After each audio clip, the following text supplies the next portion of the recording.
Okay, folks, it's your buddy Mike Messier. This is a live reaction, film reaction biopic. Big release today. Respect Aretha Franklin. Getting a little tongue tied. It was a good movie. I would say it's a great movie. I would say great performance, first and foremost, by Jennfier Hudson. But of course, with a movie this large in scope, historical drama, it's a team effort, obviously. I didn't catch the director's name. I'm sure whoever it was, he or she, is an experienced film hand because with a movie this important and with the budget that you're looking at, with all the costumes, the set pieces, trying to make things look genuine from the 50s, the 60s, the 70s. Those are the prime decades for this film. You know, Aretha just passed away. I guess it was 2018, August 16th, 2018. So some of you might actually see the movie on the day that she passed away, 3 years after the fact. And I remember it wasn't that long ago that she passed away. So I will say that, before going into this movie, I knew a fair amount about Aretha Franklin, but not nearly as much as I know now based on this film. And this film is kind of in the tradition of things like the Queen documentary. Mostly it's centered around the singer, and uh, something like the Elton John doc, the biopic. There's a difference. The documentary is actual footage of the actual people, not acting, not actors portraying the people. The Elton John thing, whatever that was, 3 or 4 years ago, that probably was the most artistic of the bunch in terms of taking some chances and stuff like that. This was more of the traditional epic person biopic. Nothing wrong with that. Nothing wrong with traditional. Um, some stuff, I guess, with my Mike's Instant Movie Reviews, I try not to spoil things. I know that I saw this thing pretty early on in the game. So if your question is, well, gee whiz, Mike, should I go see this movie? I'd say, gee whiz, viewer, you probably should. Learn something. See a great performance by Jennfier Hudson. A good story, well told, as Robert McKee always advises in his book Story about screenwriting. So there's definitely nothing wrong with this movie, and it's definitely good, and I'll probably see it again. To be honest with you, I'll probably see this movie a second time. Okay, so now just to be the yin to the yang of myself, I will go into some other thoughts. So spoiler alerts. If you don't want to get spoiled or whatever, I suggest you go see the movie and come back to me. And if you prowl through my videos, Mike's Instant Movie Reviews, you can see other movies that maybe you've seen some, and you can compare our opinions. I've got a whole catalog of films, maybe 100 or so that I've seen over the last 2, 3 years. So now let's get into some spoiler fun. I it's not against the movie itself. It's just I hate to see the pattern because I think it's just because it's so true that some of these great people, especially great women, seem to be coming from oppressed families where the father figure, her father, is an oppressive church-going guy. That's a running theme, and then there's sexual misconduct from some creep, and apparently, and I never knew this, Aretha got pregnant at a terribly young age, I guess 10 or 11. So it's it's it's more the hating of the fact that that happens to people, especially young women. And back then, these things were not prosecuted as much. So that's kind of like, it's sad to see that story that we've seen in other films is here too. But how could you tell the story of Aretha Franklin if you didn't tell that aspect of the story? Because obviously that was a big part of her life. And then, kind of like a Tina Turner, or kind of like the Tina Turner, Aretha gets caught up with this husband who's a jerk, and he really likes her music, and he does some good for her career, but he's also kind of mismanaging her and abusing his stroke, so to speak. And then she has the stereotypical producer Hey, Bob. My buddy Bob's checking in. Bob's a good musician. You can put your website up there in the comments, Bob. I'll give you a little shout out. But Bob would know this story probably better than I did. But it's sad to see another great singer uh, get come from a background where there's oppression and abuse, and then marries into a more oppression and abuse. So it's not against the movie because that's the movie. That's her story. So you got to have that. And once again, I think what I come out of this was with probably a new appreciation for what Aretha went through. I guess I really didn't know all this stuff, to be honest with you. The gospel album, that she had 4 albums before she really had a hit. All these things I did not know, and now I do. So I think that's the greatest thing about some of these historical biopics is, you know, depending on the audience, how young the audience is, or maybe they just were not aware of all these things, they get informed pretty quick. Now, selfishly, or whatever, perhaps I would have liked to have seen a reenactment of Aretha at WrestleMania 3, with Miss Aretha Franklin, pal. I would have liked to have seen that. Or, Tunnel of Love, and like the aspects of Aretha Franklin's career that maybe were more in the fun, free falling 80s, like that kind of poppy stuff when she was kind of a pop culture icon at that point. And the political, the fighting for the civil rights and everything was not at the forefront of her life and career. That's kind of what I remember. But, like I said, I think this movie covered the most hard hitting, most important aspects. So my buddy Bob Chico here is a really good. There you go, buddy. Bob is a great singer himself, the American Songbook, and I'm happy to give Bob a shout out. Bobby DeChico, if you like music, the great stuff, the Sinatras, the American Songbook, as Bob calls it, check out Bobby's website. And Bob is also a featured guest on a Messier Mantra episode, right, Bob? So there you have it. You never know what type of fun and hijinks you'll have. This StreamYard app, I do approve of it. I paid for it. So now I'm enjoying the fruits of my payment, which is to be able to come to the good people and share these thoughts on what I go through. And I was looking forward to this movie. I'm glad I saw it. I went and I got my ticket yesterday. They were doing some type of streaming Q&A. I don't know. I got a little selfish here. There's a Dolby Digital Theater uh, auditorium, I should say, in the theater. I guess the theater is like the whole place, and then the auditorium is the specific number of the room that you go in. And they had the Dolby Digital, which to me was top notch until I discovered this Big D thing. Now there is another big movie coming out with Ryan Reynolds. Is that the word free guy? The free guy or something, and that's playing on the Big D screen. So I might go see that tomorrow night. And so I'm telling you, if you can find an AMC theater in your venue, these Big D theaters are really top notch, and Dolby Digital's pretty top notch. So they had this Q&A live stream, which is actually what I got my ticket for.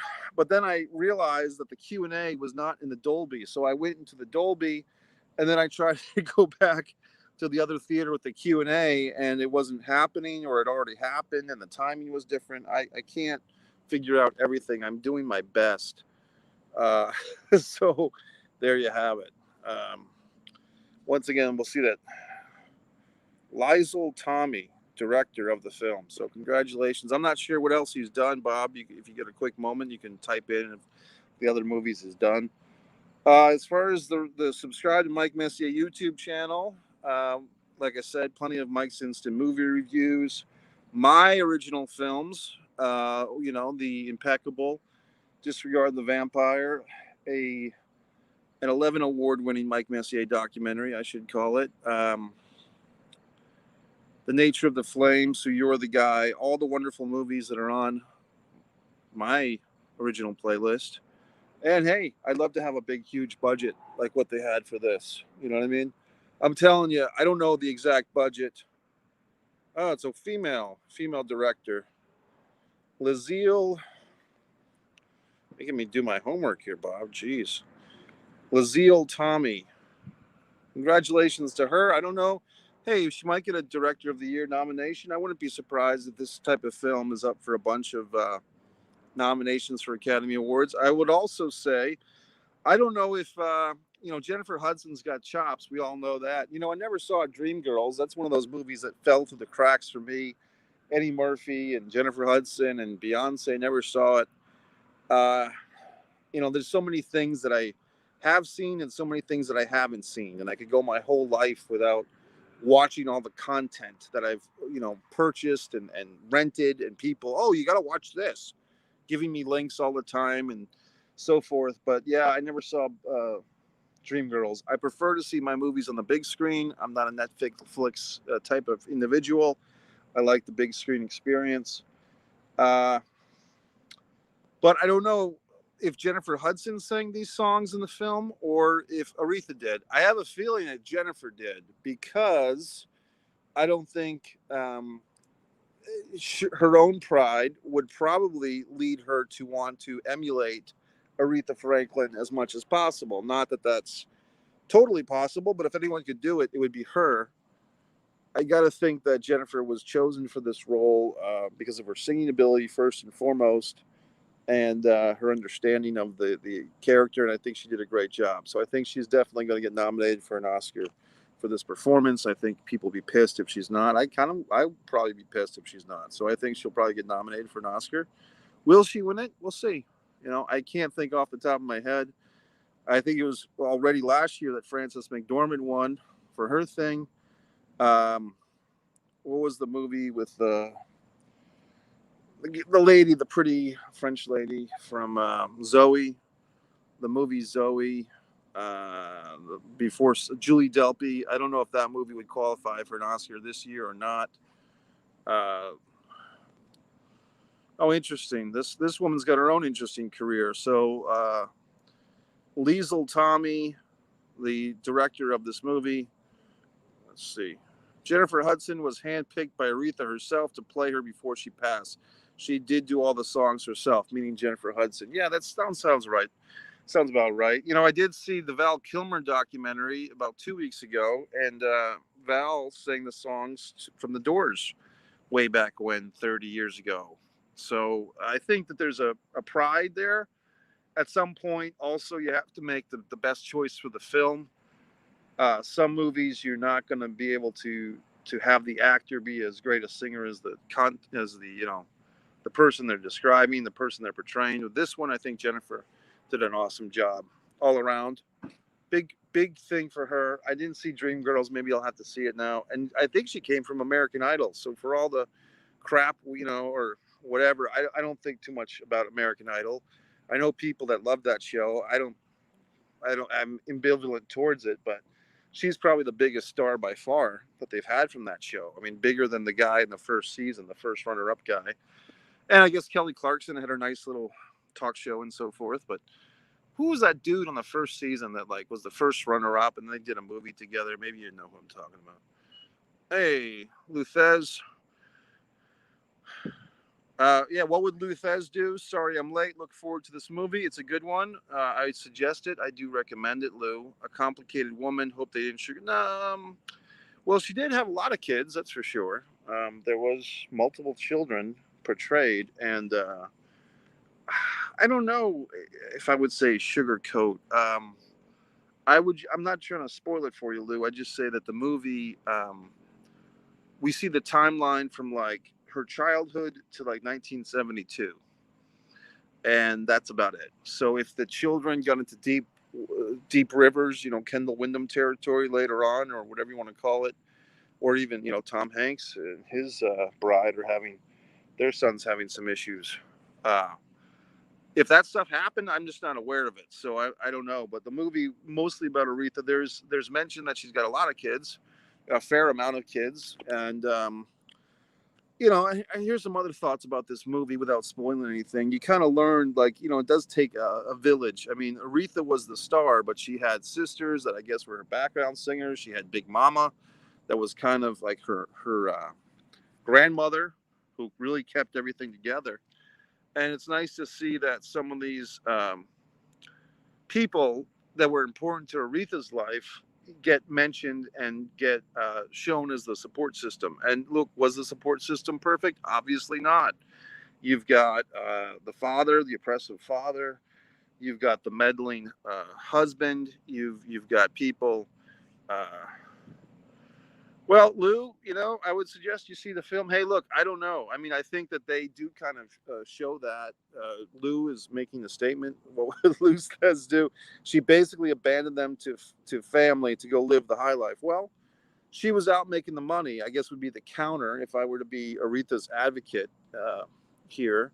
I guess she was on the road making the money, and she left the kids with Big Mama, which was her grandmother. So I mean, this Big Mama character really was keeping the household together.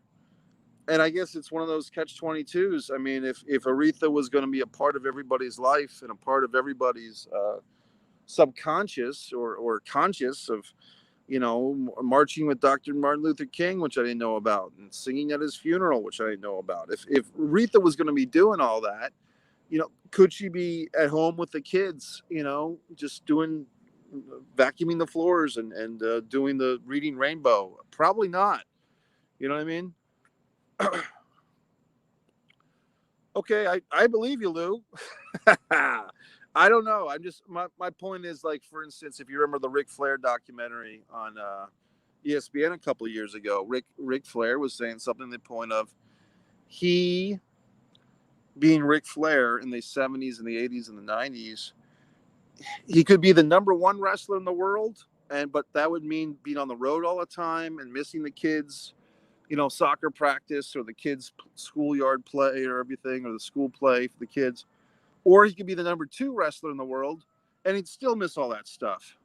So he figures, fuck it, I'll be number one. So I guess, some of these people we can condemn, and we can, or just say, or they can condemn themselves if they want. The Aretha Franklins, the Ric Flairs, the people that lived the high life, fame and fortune, big records, big wrestling matches, big movies, whatever it is. Sure, we can say, hey, they weren't the best father, they weren't the best mother, they left the kids with the family. But would the rest of society enjoy all the albums, or enjoy all the wrestling matches, or enjoy all the movies had they stayed at home? You can't be in two places at once. You know what I mean? So I think this movie shows that. Does it dwell on it? No. I mean, it's not a movie from the kids' point of view, that's for sure. I think it's your traditional from a movie point. I'm not gonna, hey, fair enough, Lou. But from a movie point of view, would we want to see the kids crying all the time? Mommy, mommy, stop going out and singing, blah, blah, blah. I think the audience would kind of turn against that, and they show it a tinge, but do they dwell on it? Oh, yeah, Bob, I recommend the film. In fact, I said I'll go see it again. I mean, I did have a couple of breaks for myself, personal breaks during this movie, and I'm going to go see it again.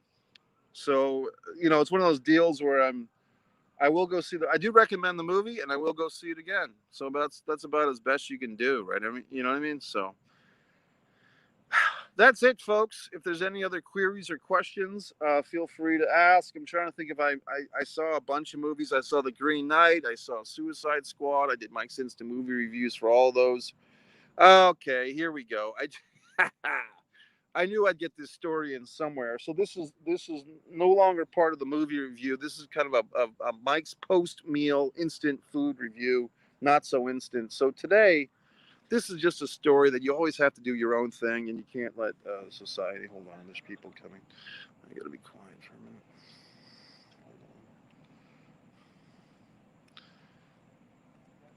So a little anecdote. Basically, here's what happened. Once again, I go to BurgerFi. My Thursday ritual here, because they're supposed to have this meal deal. The cheeseburger, which is really 2 cheeseburgers. It's like a double cheeseburger, um, a beer, which is interesting because I'm not much of a drinker, and French fries, and they give you a pretty good a portion. And it's like all Angus beef. It's like, oh, we're the best beef in the world. Of course, these people are loud. So I'm excited. I'm like, you know what? I'm gonna go. This is like the 6th Thursday in a row I'm doing this thing. I just filed a complaint with BurgerFi last week. Thanks, Bob. You come to Florida, Bob. I mean, geez. But thanks, Bob. Maybe I'll do that. I'm supposed to be there in late October, perhaps. So I'm going to BurgerFi 6 Thursday in a row. I just had a phone call with the company the other day because I had complained because they botched a menu over the weekend during that UFC fight. I had ordered like the vegan burger. I get home, it's a standard bacon cheeseburger. So there's some gift card that's supposed to be coming to me, but I haven't gotten it yet. So I go in today and I'm all chipper and I'm all, I'm going to just order food and pay for it like a human being. I go in there and, but then I'm like kind of arguing with myself, because 4 or 5 years ago when I lost like 40 pounds, it took me a couple of years to do it, but I was not eating red meat. So I'm like, you know what? I'm gonna take the hit. I'm gonna pay the big bucks. I'm going to order this vegan burger thing. So I did, and then I'm like really hardcore. I'm like, you know what? Save the bun, put it on lettuce, and then I'm getting a little frisky. I'm like, give me mushrooms and give me an egg. You know what I mean? So I'm paying 97 cents for mushrooms, 97 cents. So this is like a $13 burger at this point. Then I'm ordering the soda, which is another $2.27. This place is not cheap.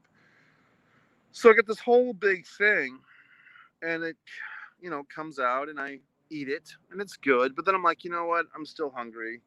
I hadn't eaten all day, and but you know what? I'm skipping the whole point of the story, to be honest with you. The whole point was not the meal. The meal was fine. It's what happened before the meal. The heat's getting to me. Before the meal, I parked my vehicle, and into the parking spot next to me is, lo and behold, a friend of mine and his wife, the people that recommended me to move to Jacksonville, Florida in the first place. And here they are. And I just saw this gentleman a few weeks ago. He just came back from a big trip up north, and him and his bride, another friend of mine, I haven't seen her in 3 years, but I've seen him. They're parking their vehicle right next to me, and it's like, oh boy, look at that. Small world, right? Small town. And so the query is, my friend says, oh, you're going to go eat with us? We eating together? And I said, well, I'm going to BurgerFi. And he's like, well, we're going to this other place. It's $5 burger night there. I'm like, what do you mean? It's like, well, it's $5 for a burger. I don't know if he said the combo or if I just thought it was a combo, because the place I'm going to has the $10 combo. So I do the math and I say, okay, your place has got the $5 combo. I believe it was burgers, fries, and a beverage. My place has got the $10 combo. I guess I could go to your place and get 2 combos for the same price. But so then we go over there, and now here's the situation. This is like your local pub, your local, like, it's got outdoor seating, it's got indoor seating, it's got mildly attractive waitresses, and but my friends, they want to sit outside, and I'm like, I hate that, first of all, because I typically have a bag full of stuff, a bag full of my writing instruments, or I put my wallet in my bag or something. And I don't like to have my things outside because you just don't know if some peasant or low life or child is going to come, or a dog, and take your fucking stuff. So I'm like, you know what? I'm not comfortable with this, but I'm trying to be a nice guy. I'm taking the hit for the team. I'm trying to be social. So I'm like, sure, let's sit outside. So they go outside, and it's like, okay, the fucking outside is packed. It's like this little box, like a rectangle that's outside. It's covered, but it's still hot. And there's like sun kind of beaming in. And so my friends, they don't want to sit in a nice corner table because they don't want the sun protruding on them, which I understand. But what's left? So this waitress, and luckily it's a female waitress at least, shows us to a table, but it's like a 6-person table in the middle of 2 other 6-person tables that are already occupied. And I'm like, this is totally uncomfortable. Then the chairs they had at this table, some of them were like, they're like what you call high tops, which I fucking hate. And they're like made of plastic or some crap. And it's like, this is not going to support my girth, my weight, my immensity. So my friends are like moving the goddamn chairs around. And these are older folks, so everything's taking longer. And the waitress is trying to help, that I'm trying to stand out of the way, and I'm bumping into other people because of my size. I just feel like a goddamn bull in a china shop. And I just hate these situations that people just put me in, where it's like, I'm not feeling good about this. I'm not feeling comfortable. There's too much heat. There's too many fucking people, and I don't feel good about it. So then they're trying, it's like, do we really have to sit at a fucking table outside? What's the point? Everyone's, as far as I know, they've been vaccinated. I'm vaccinated, but now we're sitting next to these other people. Like, we're all sandwiched in like a fucking picnic. Then, but I'm trying to be a nice guy. I'm trying to go along with it. I'm trying to sit in the goddamn chair. And I look, and what do I see? At one of these tables on the opposite side of me, like when I'm going to sit, apparently, I'm going to sit eye to eye with a woman breastfeeding her child. Now, look, I get it. She's got the child. The child needs the fucking milk. And yes, I guess it's all organic and happy horse shit. But am I supposed to be exposed to this when I'm trying to eat a goddamn hamburger for $5? It's a little too intimate at this point. Like, I don't like the fact that I'm being crowded. I don't like the fact that I'm outside. I don't like the fact that I'm in this horrible high top, which is ridiculous for a man to sit in. And we're all squished together. And why do we have to sit outside? It's just weird. And now you're going to put me, when I'm trying to eat my fucking meal, face to face with this lady with, and she's doing the right thing. She's got like the apparatus, like a covering and all this shit. But I just had to leave. And but what the fuck do you say? I'm just like, now you're putting me into an awkward situation. And I just said to my friends, I got to go. And they're like, what do you mean? What do you mean? And I'm like, nah, I don't know. Like, what's going on?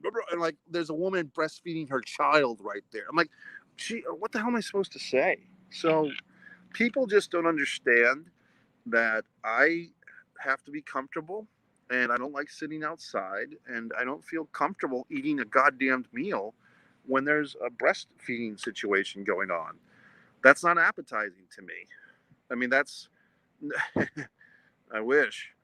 No, it was not. It was a woman who looked like somebody's mom. To be polite, like it looked like your typical, that's somebody's mom, not Trish Stratus. And so it was an unappealing situation. It was, and I felt bad all around because they're demanding from me. Well, what's the matter? And I'm like, because this fucking woman's breastfeeding, and I don't need to see that. If I'm going to order food and I'm going to try and relax, I don't want to be outside in the heat, and I don't want to be face to face with activities such as that. Okay? Yes, it's all fucking wonderful nature and all that happy horse shit, but I'm trying to eat a goddamn burger. I'm not trying to watch one breastfeed and trying to tune that out while I'm trying to fucking eat. So then I just fucking laughed. I mean, what do you expect me to do? So I go back to where I wanted to go, which was the goddamn burger fight in the fucking first place. And I ordered my overpriced fucking burger, and they actually got the goddamn thing right. There's more people. And so it was fine. But I mean, the point of the matter is, you can't really allow other people to take you off your path. Your path in life is to go to Burger Fi and order the fucking vegetarian burger. And then I ordered the combo anyway with the real hamburger. That was my path for this evening. It was not to go to this outdoor fucking family picnic of a bar and eat their low grade meat and their crappy fries and their shitty combo and watch this woman breastfeed a child. That was not in the cards for me. So I have to do what's best for me. Other people can do what's best for them. So there you have it. I did get the beer. As a matter of fact, when I first ordered, Adam's a good subscriber here as well. Adam, you got anything to plug? You're overdue for a plug. So if you have a website or something, feel free to plug it real quick, because I'm almost done with this rant. But I ordered the fucking vegetarian burger wrapped in lettuce and the fucking soft drink. And then when I'm like, you know what? I'm going to be hungry again in about 5 minutes because I hadn't eaten all day. Then I ordered the fucking $10 combo. And at that point, since I already bought a fucking soft drink, I'm like, I got to get the fucking beer. So I don't know what the fuck to order. I mean, they have all these tap beers and it's also pretentious. Oh, here's from the tap. So I'm like, I guess I'm like, I knew the light. I don't know what that is, but all these pretentious beers. So I asked the fucking kid who's working, what do you recommend? He says, well, everyone seems to like this one. And it's some Jacksonville fucking thing. And I ordered it and it was fine. Oh, he even did that fucking sample, the free sample thing, if you know that gimmick, where they just give you a free samples. Oh, here's a sample. He gives you a little Dixie cup of beer. That's really all the fucking beer I needed, to be honest with you. But I'm like, yeah, that's good. Give it that to me. So he gives me this fucking cup of beer, and I took about 4 sips, and then I'm like, I don't need this shit in my life. No offense. It's just, how do you think I stay so sharp? It's not from drinking beer. So I fucking had a couple of sips. It was fine. Nobody died. But then I'm just eating the goddamn cheeseburger and the fucking whatever the fuck and so forth. So it all worked out. But the point is, here you go. Here's Adam's plug.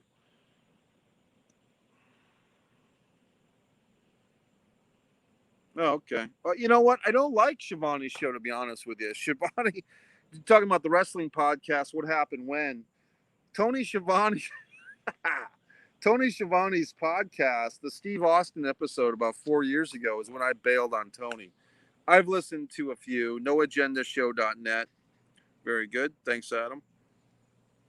I do listen to. I'll check out your show there. I'll put it up again, buddy. There you go. But you know what? The Schiavone thing is boring to me. It really is. No offense. It's just horrible. I'll give Bob another shout out.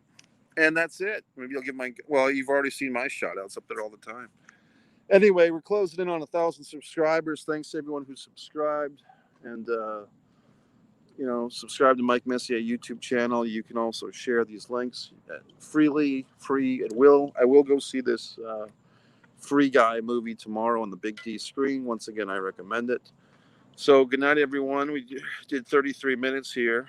And, that's it. So subscribe to Mike Messier YouTube channel. Always follow your own path. Always get your burger the way you want it, where you want it. And for all the ladies out there who are breastfeeding children in public, I get it. I understand. It's no offense. Do your thing. You do you. I'll do me. It wasn't really just the breastfeeding. It was the fact that I was like eye to eye with it. And it was just a little too much. You know what I mean? It was a little too familiar. It's like we're a little too intimate. Like there's people. It's like one of those things. You're sitting on these fucking high chairs. Like some assholes right behind you. You know what I mean? I can't hear anybody. It was just a horrible, god awful situation, and I just had to get the fuck out of there. You know what I mean? Here we go. So Adam's got another plug for himself. Okay, very good. All right, Adam Demoy, very good. Yeah, Disco and Conan. I think Disco once called me an idiot on Twitter. That's fine. Let him do what he wants. Conan's a nice guy, though. Okay, everyone, thanks for watching. Subscribe to Mike Messier YouTube channel.